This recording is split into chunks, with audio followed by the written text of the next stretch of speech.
Bible says, "You are the light of the world. A city set on a hill cannot be hidden." Praise the lord everyone. मसीह यीशु के बाबरकत और जलाली नाम में आप सबों की सलामती हो।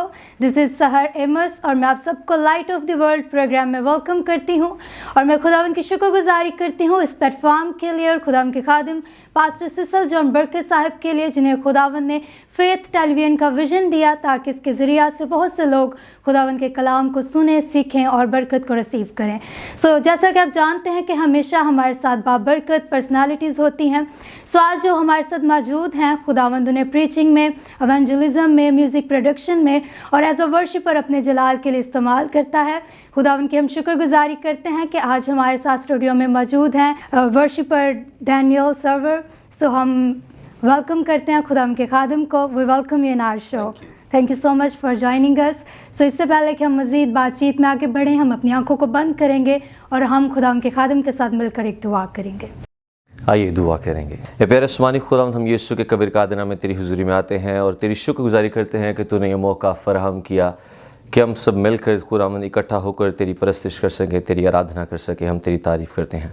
खुदा पाक रू आज जो भी डिस्कशन हो खुदावंद, खुदा वो बाइस से बरकत ठहरे और खुदावंद जितने भी व्यूवर्स इस टेस्टिमनीज़ को खुदावंद इन सारी चीज़ों को, इन गुफ्तगू को सुनते हैं, वो खुदावंद बाइस से बरकत ठहरे यीशु के कादर में। और खुदावंद खुदा मैं तुझसे मिन्नत करता हूँ कि इस गुफ्तगू के ज़रिए, इस इंटरव्यू के ज़रिए खुदावंद तेरे रूह की आग से खुदावंद लोग भर जाएँ और सारा इज़्ज़त और जलाल तेरे बेटे यीशु मसीह को मिलता चला जाए। मसीह यीशु के कबीर का नाम से आमीन। जैसा कि खुदावंद ने हर इंसान की ज़िंदगी में गवाही को रखा है ताकि वो गवाही दूसरों के लिए बरकत का सबब हो, तो आपकी ज़िंदगी की गवाही क्या है? पहले तो मैं पास्टर सिसल का और एंटायर टीम का बहुत शुक्रगुजार हूँ कि उन्होंने मुझे मौका दिया कि मैं इस प्लेटफॉर्म के ज़रिए अपनी गवाही को शेयर कर सकूँ। मेरी गवाही ये है कि मैं एक ईमानदार ख़ानदान में पैदा हुआ। मेरे मामा, मेरे डैड मसीह में हैं और मैं इस बात का शुक्रगुजार हूँ। मेरे सारे बहन भाई मसीह में हैं। लेकिन अब इस बात को मैं ये बोलना चाहूँगा कि ये कतई ऐसा नहीं था कि मैं मसीही ख़ानदान में पैदा हो गया तो विरासत में मुझे निजात मिल गई। ऐसा नहीं था। मैंने ख़ुद अपने गुनाहों का इकरार करना था, तभी मुझे निजात का जो एक्सपीरियंस था वो होना था। मैं आपको बताना चाहता हूँ कि मैं जब संडे स्कूल में था तो संडे स्कूल की प्रेपरेशन चल रही थी। आपको पता है जैसे क्रिसमस के प्रोग्राम्स टेबल्स होते हैं। मैं अपने टीचर के घर पर था और वहाँ पर ना सारी तैयारियाँ शहरियाँ हो रही थी। ड्रेसेस जो थे वो सब बच्चों को मिल रहे थे। मैं भी उसका वेट कर रहा था कि मुझे कौन सा ड्रेस मिलेगा। ऐसा हुआ कि अंदर ना रूम में जीसस मूवी चल रही थी। मैंने क्या किया, मैं जाकर वहाँ पर बैठ गया और मैंने जीसस मूवी को देखना शुरू कर दिया। जीसस मूवी में एकदम से वो सीन आ गया जब यीशु मसीह को मारा जाता है। तो जब यीशु मसीह को मारा जा रहा था तो वो मार मुझसे बर्दाश्त ना हुई। वो जब उसको मारा जा रहा था तो मैं वो मार को देखकर मैं रोना शुरू हो गया और मैं बहुत ज़्यादा रोना शुरू हो गया। और अचानक से एकदम से जो मेरे टीचर थे वो मेरे पास आए और उन्होंने पूछा कि क्या हुआ, तू क्यों रो रहा है? उनको शायद ये लगा कि बच्चा है तो पता नहीं कोई पेन है या किसी कोई रीज़न की वजह से रो रहा है। तो मैंने उनको बताया, मैंने कहा ये जो यीशु को मार रहे हैं ना, इस वजह से मेरा रोना निकल रहा है। मुझे अच्छा नहीं लग रहा कि यीशु को क्यों मार रहे हैं। तो फ़ौरन से खुदा के उन्होंने उनको गाइड किया और उन्होंने बताया कि तुझे पता है ये मार क्यों पड़ी है इनको? मैंने कहा नहीं, मुझे नहीं पता। उन्होंने कहा कि यीशु को मार इसलिए पड़ी है ताकि तू बच जाए, ताकि तू उस सज़ा से, उस लानत से आज़ाद हो जाए। उन्होंने फिर मुझे गाइड किया और फिर मैंने फ़ौरन से वहाँ पर बैठे बैठे मैंने अपने गुनाहों के इकरार किया और 9 साल की उम्र में मैंने अपने आप को खुदा के ताबे किया और मैंने निजात का एक्सपीरियंस। Praise the Lord. तो आपको रूहुल कुद्स का बपतिस्मा कब हुआ? 12 साल की उम्र में लैम्प फेलोशिप जो मिनिस्ट्री है वहाँ पर मैं, मेरी फैमिली, हम लोग वहाँ पर गए हुए थे।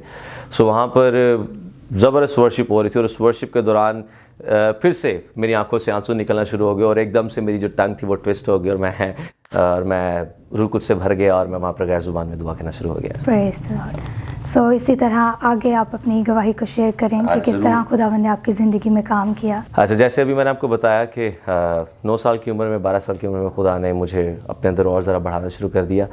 अब जैसे इंसान और ज़रा दुनिया में आगे बढ़ता है तो ये दुनिया की जो रौनक है वो बहुत ज़्यादा अट्रैक्ट करती है, बहुत ज़्यादा।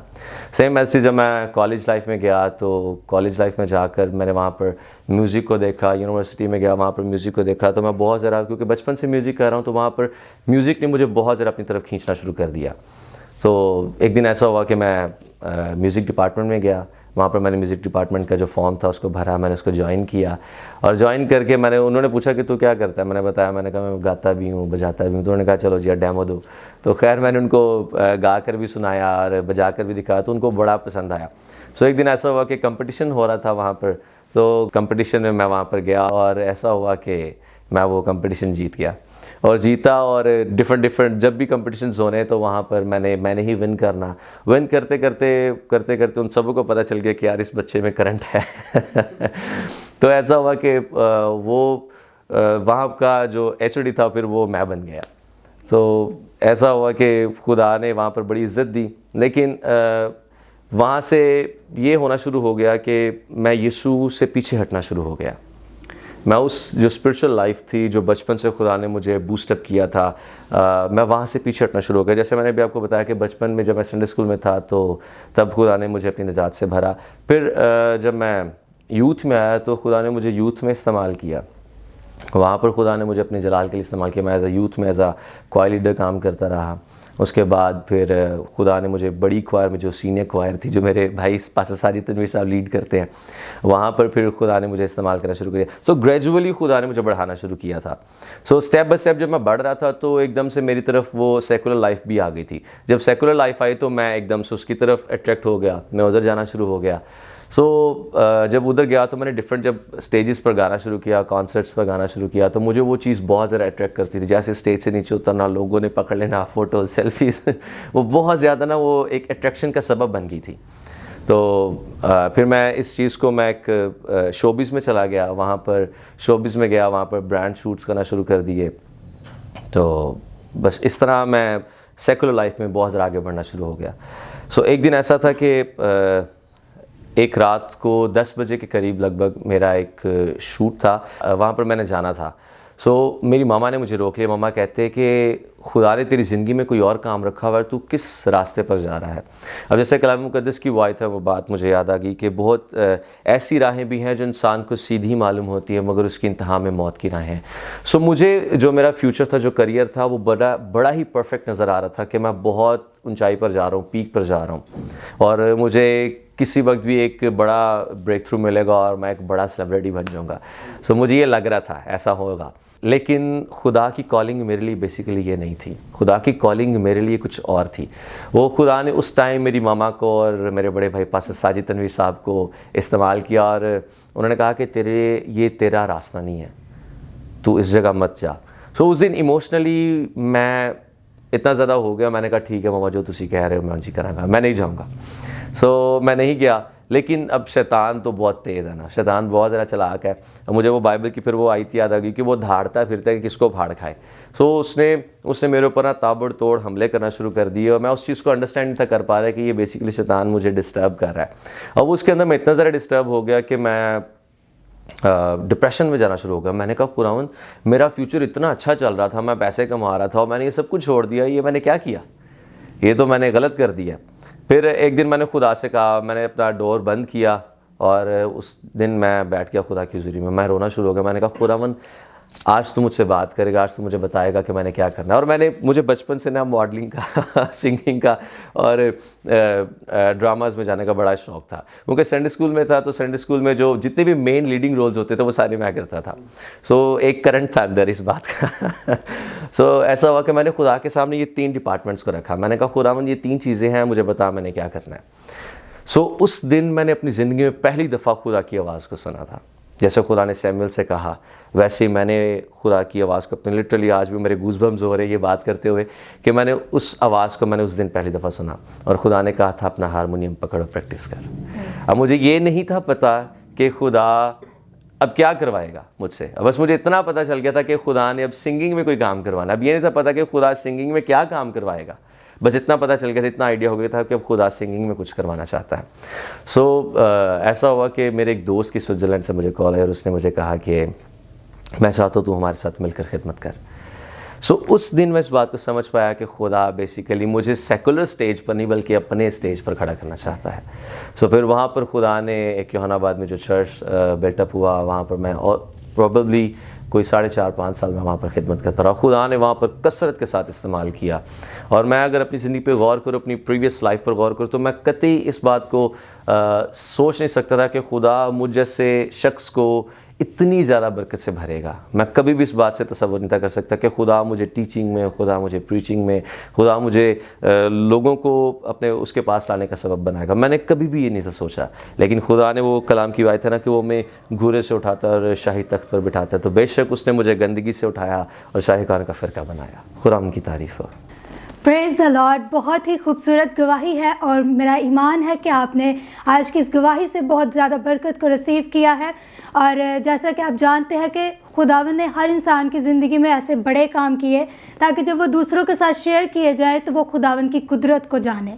सो खुदावंद की शुक्रगुजारी करते हैं खुदावंद के खादिम के लिए। सो इसी तरह जितनी भी यूथ हमें देख रही है, आप उन्हें क्या मैसेज देना चाहते हैं? मैं अपनी ही टेस्टिमनी से बताना चाहूँगा। जब खुदा मुझे कसरत के साथ इस्तेमाल कर रहा था ना, तब मेरे एक टाइम पर रूहानी मगरूरी आ गई थी और उस टाइम मैं अपने आप को समझ रहा था मैं कुछ है खामा। सो मैं उन सब यूथ को जो मुझे देख रही है, मैं उनको, बल्कि सब खादिमीन को जो मुझे देख रहे हैं, मैं उनको इस बात के लिए कहना चाहूँगा कि कभी भी अपने अंदर शेखी, कभी भी अपने अंदर रूहानी मगरूरी मत लेकर आइएगा। जैसे पौलुस कहता है ना कि मैं अपने आप को मारता कूटता हूँ कि मुझ में शेखी ना आए। तो मैं आपसे यही दरख्वास्त करूँगा कि आप कभी भी अपने अंदर घमंड, अपने अंदर कभी भी इस बात की शेखी ना लेकर आइएगा कि आप इतने बड़े खादिम बन गए हैं। खादिम का बेसिकली मतलब है खिदमत करना, और आप लोगों ने, हम खादिमों ने, सब ने मिलकर खिदमत करनी है, ना कि खिदमत करवानी है। सो इन सारी यूथ से मेरी आप सबसे यही दरख्वास्त है कि आप खुदावंद में पैवस्त रहें, खुदावंद में आगे बढ़ते चले जाएं, ताकि खुदावंद आप सबों की ज़िंदगी से और ज़रा इज़्ज़त और जलाल पाए। God bless you all. Praise the Lord. Thank you so much. और खुदावंद की शुक्रगुजारी करते हैं आज के खूबसूरत इस प्रोग्राम के लिए जो आपके लिए रिकॉर्ड किया गया, ताकि आप जब सुने तो आप बरकत को रिसीव करें। सो खुदावंद की शुक्रगुजारी करते हैं और आप सबसे रिक्वेस्ट करती हूँ कि फेथ टीवी के यूट्यूब चैनल को सब्सक्राइब कर लीजिए ताकि हर एक न्यू वीडियो आप तक पहुँचे और आप सुने और बरकत को रिसीव करें।